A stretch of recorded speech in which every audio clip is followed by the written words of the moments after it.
오늘은 소설 본능적인 사랑 세 번째 두 여자를 방송하겠습니다. 두 여자. 8월 여름 무더운 날 햇빛은 아침부터 열기를 뽑아내고 있었다. 창립 10주년을 맞은 오미 회사는 아침부터 회사 안팎이 요란스러웠다.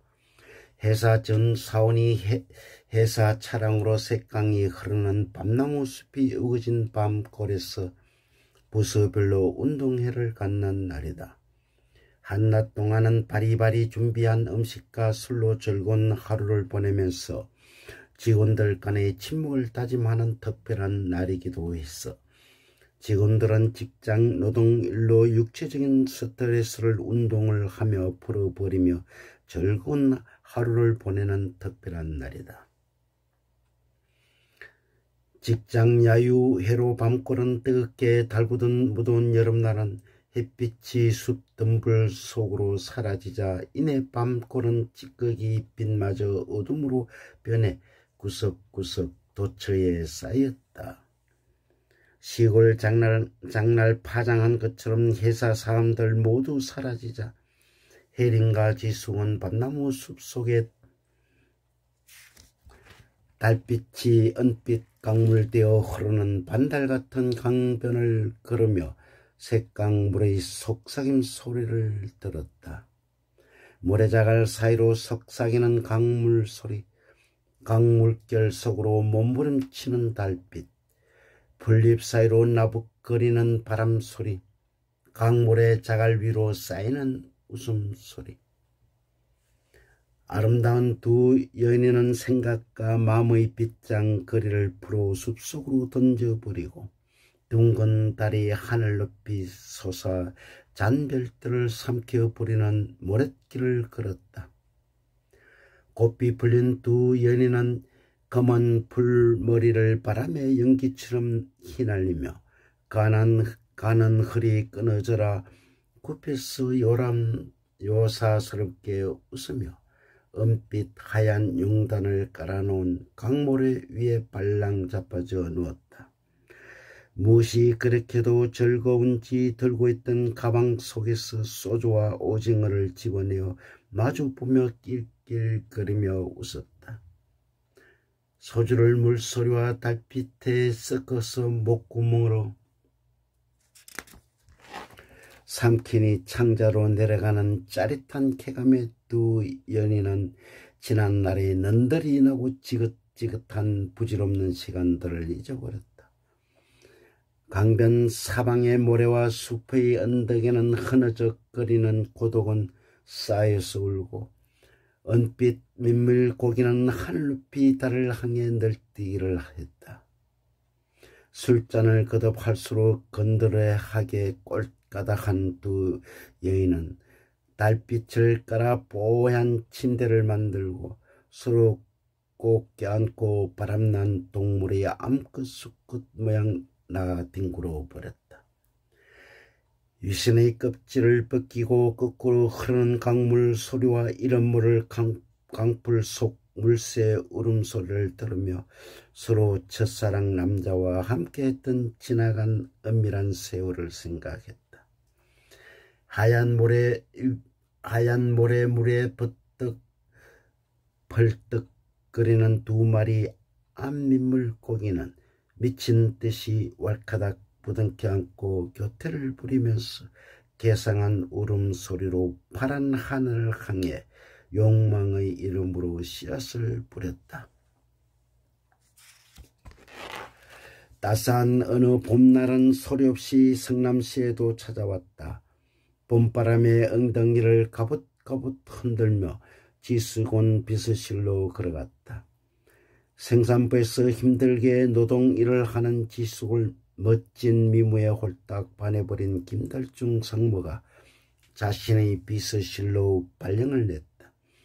상무가 출장 가고 없는 사무실에서 벽시계만 쳐다보고 있는데 전화벨 소리가 울리자 몇 번이나 망설이다가 전화를 받았다.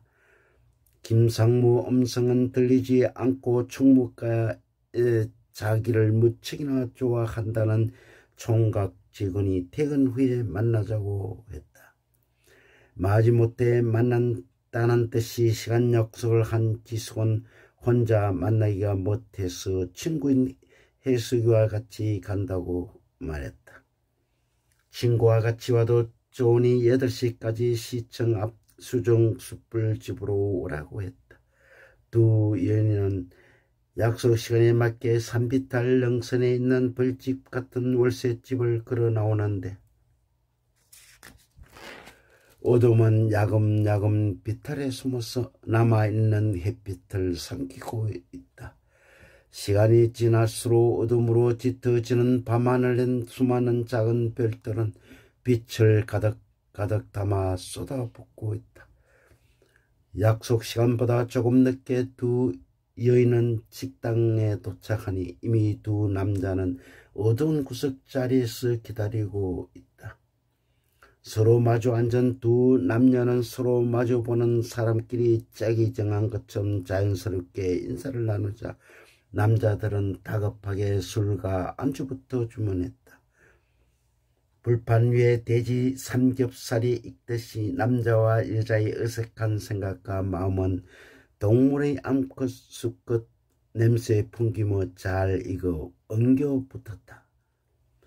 술은 좋은 음식인지 시간이 흐를수록 두 연인은 몸과 마음은 글쎄 풀린 빗장 대문 열듯이 서서히 허물어져 내렸다. 불판 위에 고기 기름 튀듯 두 여인은 꽃이 풀린 망아지 모양 두 남자들 앞에서 수다스럽게 말하며 문드러지는 몸짓으로 손사래까지 치고 있다. 뻔질나게 술을 마셔버린 취한 시간은 방향 감각을 잃고 비틀거리며 어디론가 흘러가고 있었다.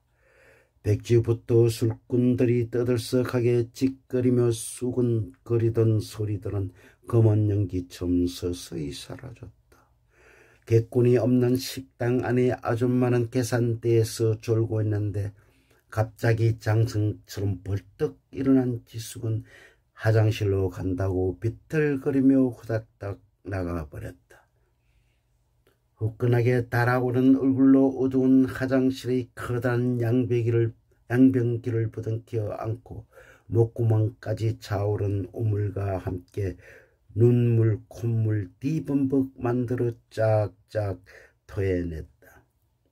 뱃속까지 남은 찌꺼기 오물을 정신없이 뽑아내도 메스꺼문 시원하게 가시지 않는데 누군가 엎드린 등판을 통주먹으로 가볍게 두드렸다. 고마운 마음에 고개를 들고 싶었으나 양다리에 힘이 빠져 일어설 수 없는데 바지가 무릎까지 벗겨져 내려가자 너무나 시원한 느낌이 들었다. 두 개의 둥근 보름달 같은 알궁둥이를 잡은 사이로 팔수는 하산처럼 치솟은 대물로 깝죽깝죽거리며 후벼가며 밀어넣어 쐐기를 박았다. 옴짝달싹하지 못한 지숙은 여름철 장마 비에 빗물방울이 터지는 아름다운 목소리로 좁은 화장실 안을 가득가득 채우기 시작했다. 식당 방 안에 까투리 모양 머리를 쳐박고 꼬꾸라진 혜련의 몸과 머리를 방석 위에 반듯하게 눕힌 태평한 흐트러진 긴 머리카락을 손가락으로 쓸어주었다. 아무 반응이 없는 여자의 입술을 두 손가락으로 살짝 벌려 자신의 혀끝으로 입술 속으로 밀어넣다가 누가 볼까봐 얼른 빼버렸다. 몇 번씩 같은 동작으로 혀를 늘름거리며 반복하는데 바지 속의 아랫배의 대물이 높게 뻗쳐 솟아오르자 욕정을 배설하고 싶은 마음이 안절부절했다. 우왕좌왕한 태평한 방에서 나간 사람들이 돌아오기 전에 급히 계산을 마치기 바쁘게 사나운 물독소리가 강한 발톱으로 물속 민물고기 채 가듯이 술 취한 혜린을 옆구리에 끼고 허둥거리며 식당 밖으로 나왔다.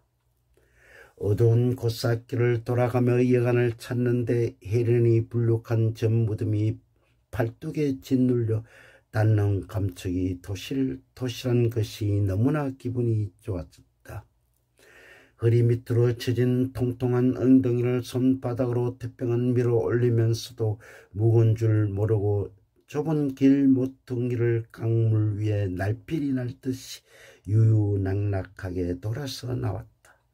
골목 저 멀리 어둠 속에서 불빛이 신랄같이 토해내는 곳에 여간 간판이 보이자 당나귀가 하늘을 보고 웃듯이 태평한 고개를 들어 거무죽죽한 밤 하늘 향해 웃었다. 쾌쾌한 냄새를 풍기는 낡은 여간방에 들어오자마자 태평한 인정머리 없이 묵은 통나무 팽개치듯 혜련의 몸뚱이를 침대 위에 무지몰각하게 집어던졌다. 술 취해 정신없이 엿가락처럼 늘어진 혜련의 몸뚱이를 보자 태평은 하등동물의 본능적인 욕정에 발정하듯 아랫도리에서 뜨거운 열기가 역류하며 발록발록거렸다. 밑동 불이부터 나동거려진 싱싱한 생선을 어떻게 해를 쳐먹을까 하는 생각에 골몰하다가 갈개꾼처럼 당나무 껍질 벗기듯 갈고랑새 손가락으로 바지부터 벗겨나갔다. 양말 까집듯 단숨에 입고 있던 옷을 훌렁 벗겨버리자 흰눈같이 하얀 알몸 위에 가래비 껍질처럼 붙어있는 두 개의 전 무덤이 살아서 벌떡벌떡거렸다. 새우등처럼 제2형으로 말아 올리는 혜련의 알몸을 살포시 만작거리며 문대다가 끌어안은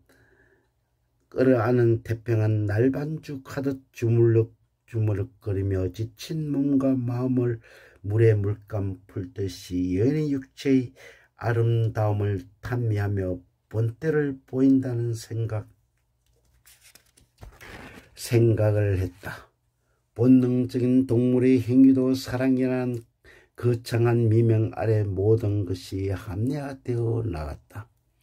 서늘한 바람이 온몸을 덮친다는 생각에 한급히 깨어난 혜리는 낡은 침대 위에서 실놀이 하나 걸치는 것 없이 몸뚱이에 너무나 놀라 천정만 멀뚱멀뚱 쳐다봤다. 어두운 여간반 창틈으로 빛이 곰실곰실 기어오르자 혜리는 녹작 지끈한 몸을 겨우 일으켜 앉으니 옆에는 커다란 입을 벌리고 잠을 자는 남자가 보인다. 살포시 일어나 욕실로 가면서 남자의 양다리 사이에 다부룩다부룩 솟은 검은 숲속에 풀죽은 대물을 보았다. 풀죽어버린 대물을 슬쩍슬쩍 쳐다본 혜리는 저 보잘것없는 물건이 밤새도록 갈고쟁이로 나를 못살게 후비어 넣었다는 생각을 하니 웃음이 나오고 얄밉상스러웠다. 욕실로 들어간 혜리는 나뭇잎처럼 나긋한 몸매에 뚫린 구멍마다 손가락으로 파고 쑤시며 씹는 동작을 반복하면서 욕정의 씨앗을 지우는 동작을 반복했다. 아무리 지워도 마음속의 찌꺼기가 남아있는 것 같아 망망했으나 마음속으로는 저 남자에게 첫 번째 인사가 아니더라도 나에겐 마지막 남자가 됐으면 하는 생각을 했다. 낡은 여간방의 너절너절한 커튼 사이로 아침 햇살이 거의 들어와 방 안 가득 채우자 두 연인은 여간 뒷문으로 강물에 날필이 날듯 밖으로 빠져나왔다.